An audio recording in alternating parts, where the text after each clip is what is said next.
एक भक्त रहते थे नंदगांव में, जिनका नाम था कृष्णदास।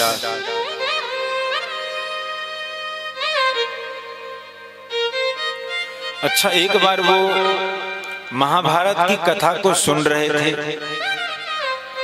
तो जब महाभारत की कथा को सुन रहे थे तो उसमें उन्होंने सुना कि 12 वर्ष तक अगर कोई एक नियम को लिया जाए और उसे रोज रोज एक प्रकार से निष्ठा पूर्वक किया जाए तो उनसे जो भी मनोकामना की जाए वो ठाकुर जी पूरा करते हैं। 12 वर्ष तक कोई भी एक नियम लेके उनको रोज रोज उसी प्रकार से करना। उन्होंने सुना तो उनकी रुचि हो गई। उसने कहा ठीक, मैं आज से संकल्प लेता हूं कि 12 वर्ष तक रोज रोज मैं अपने हाथ से माला बनाकर ठाकुर जी को पहनाऊंगा। हुआ भी ऐसा ही। रोज रोज वो अपने हाथ से माला बनाता और भगवान को पहनाता। और जब 1 वर्ष बीत जाते तो वो कहता कि आज 1 वर्ष हो गया, अब मात्र 11 साल बचा है। वो और ज्यादा खुश होता जाता। फिर माला पहनाए और फिर पहनाए नियम से, और फिर ठाकुर जी से खुश होकर जाए और ठाकुर जी के कान में जाकर कहता कि देखो आज 1 दिन कम है गए। और इस प्रकार से 12 साल, 11 साल, 10 साल और धीरे धीरे 5 साल, 6 साल बीत गए। वो और ज्यादा खुश हो गए। उसने कहा अब तो मात्र 6 साल बच गए हैं। ठाकुर जी के प्रति उनकी निष्ठा भी बढ़ गई और वो पूरे उत्साह के साथ सेवा में संलग्न रहता और रोज रोज भगवान से यही कहता कि देखो 12 साल तक हम तो आपके दरवाजे पर आएंगे, आपको अपने हाथ से माला पहनाएंगे, लेकिन उसके बाद हम फिर कभी नहीं आएंगे, फिर आपको हमारे घर आने पड़ेंगे। इस प्रकार से करते करते जब 1 दिन बच गया तब तो महाराज उनके आंखों से आंसू गिरने लगे। कहा आज हमारा नियम पूरा हो रहा है, कल ठाकुर जी हमारे घर में आएंगे, अब मैं नहीं आऊंगा, अब भगवान ही हमारे घर आएंगे। और उस दिन अश्रुपात करता हुआ, आंखों से अश्रु बहाता हुआ ठाकुर जी को माला पहनाता है। हाथ तो उनके कांप रहे थे, हृदय में बहुत ज्यादा हर्ष था। और जब उसने माला पहना दिया, मन में बहुत खुश हुआ। नाचते हुए अपने घर को पहुंचा, गाते हुए अपने घर को पहुंचा कि हमारे नियम तो पूरे हो गए, अब हमें नहीं आना, अब साक्षात ठाकुर जी हमारे पास आएंगे। उनके बाद जाकर, चूंकि अगले दिन भगवान उनके घर में आने वाले हैं ऐसा सोचकर, उसने 56 प्रकार का भोग बनाया, पूरे घर को सजा दिया, पूरे घर में झाड़ू लगा दी, यहाँ से लेके वहां तक, बहुत दूर तक साफ सुथरा कर दिया, क्योंकि भगवान आने वाले हैं। बहुत सारा माला बनाया, अलग अलग पकवान आदि बनाए, सबको व्यवस्थित कर दिया। सवेरा हुआ, वो कहता है अब हमारे ठाकुर जी आने वाले हैं। अच्छा, तब तक श्रृंगार आरती हो गई। कहा अच्छा ऐसा लग रहा हो अभी ठाकुर जी थोड़े व्यस्त हैं तो बाद में आएंगे, फिर राजभोग को टाइम है। वो कहते हैं कोई बात नहीं, राजभोग पाके आ जाएंगे।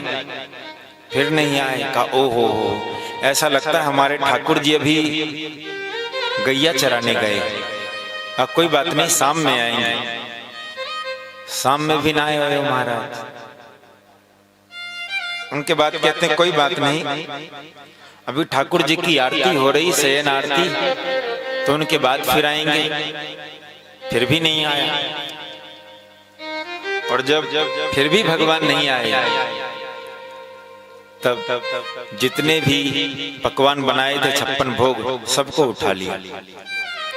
का आज सबको फेंक देंगे, आज अपनी झोपड़ी को तोड़ फोड़ देंगे और आज के बाद हम ठाकुर जी की भक्ति करना भी छोड़ देंगे, सारा झंझट खत्म। बहुत प्रतीक्षा कर ली, बहुत सेवा कर ली, कछु मिलो ना है। इनसे जब कुछ नहीं होता तो सब छोड़ देना चाहिए। इसीलिए सब छोड़ दो और सबको लेके महाराज चले गए यमुना में बहाने के लिए। सब कुछ लेके यमुना जी की ओर बढ़ रहे थे कि अब ये सबको जल में प्रवाहित कर देंगे, आज के बाद पूजा पाठ सब बंद। तो चलते चलते क्या देखा कि रास्ते में बहुत दूर से बहुत गाय आ रही है, और ऐसा गाय उसने जीवन में इनके पहले कभी नहीं देखा था। इतनी अच्छी गैया देखा तो मन खुश हो गया। उनके बाद अब गैया तो महाराज नंद बाबा के कितने गाय हैं, 9 लाख गाय हैं। अब आ रही गाय, अब 5000 6000 गाय के गुजरते हुए बहुत देर हो गया। फिर सोचा अब हम पार भी नहीं कर सकते मार्ग को, क्योंकि गैया आ रही है। तो सामने से कहा देखो महाराज एक ग्वारा आ रहा है। जब उनको देखा तो उसने कहा कि अरे कहाँ जा रहे तुम? कहा मैं बस मार्ग को पार कर रहा हूं, यहाँ से बरसाना जाना चाहता हूं। कहा बरसाना क्यों? कहा नहीं, हमारी बहुत लंबी कहानी है, आप तो नेक रास्ता दे दो बस। उसने कहा चलो जाना तो बाद में, थोड़ा हमारे साथ बैठ जाओ। उनके साथ बैठ गए।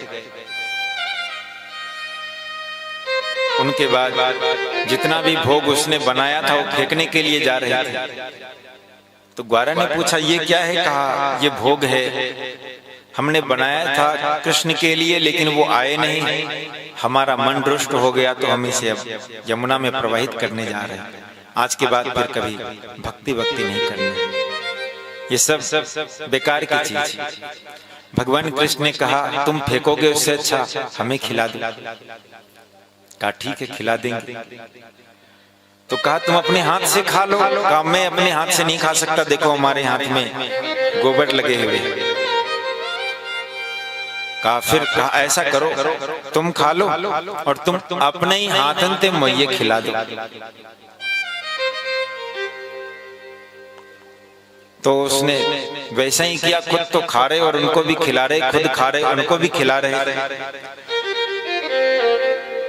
अब उनके बाद ये जो ग्वारा है ना, ये कोई और नहीं, ये भगवान कृष्ण ही रूप बदल कर आए। तो उन्होंने कहा ये बताओ तुम रोज रोज माला पहनाते थे पर आज तुमने माला नहीं पहनाई। कहा अरे तुम हो कौन ये तो बताओ।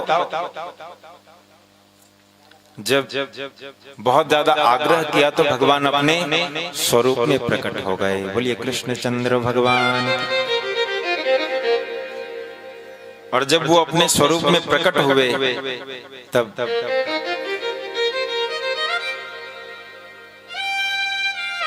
इन्होंने कहा कि हमने आपके लिए इतनी प्रतीक्षा की, आप आए नहीं, अब मैं जा रहा हूं, तब आप आ गए। भगवान कृष्ण ने कहा किसी की भी भक्ति कभी व्यर्थ नहीं जाती। तुमने उतनी भक्ति की, मैं आने ही वाला था। अब उन्होंने कहा कि नहीं मैं अब फिर से नंदगांव में नहीं रहना चाहता, मैं तो बरसाना जा रहा हूं। कहा क्यों? कहा आप इसलिए नहीं आए कि हमने आपकी भक्ति ज्यादा की, आप इसलिए आए क्योंकि हमने राधा जी का स्मरण किया है और किशोरी जी का स्मरण करते ही आप आ गए, इसलिए मैं तो वहीं जाऊंगा। मतलब आप उनका स्मरण करते ही अगर दर्शन देते हो तो जब हम सचमुच में किशोरी जी के हो जाएंगे तब तो रोज रोज आपको दर्शन देना पड़ेगा। जब उनका नाम स्मरण करते ही आपके दर्शन हो गए और आपके नाम स्मरण से आपके दर्शन नहीं हुए, इनका मतलब ये है कि आप भी उन्हीं के वश में रहते हैं। भगवान कृष्ण ने बहुत मनाया, कहा तुम इस जगह को छोड़कर मत जाओ, पर वो माने नहीं। वो चले गए बरसाने। पहले उनका नाम था कृष्णदास, अब उसका नाम भी बदल गया महाराज। उसने कृष्णदास की जगह अपना नाम राधा दास रखा। बोलिए भक्तवत्सल भगवान की जय।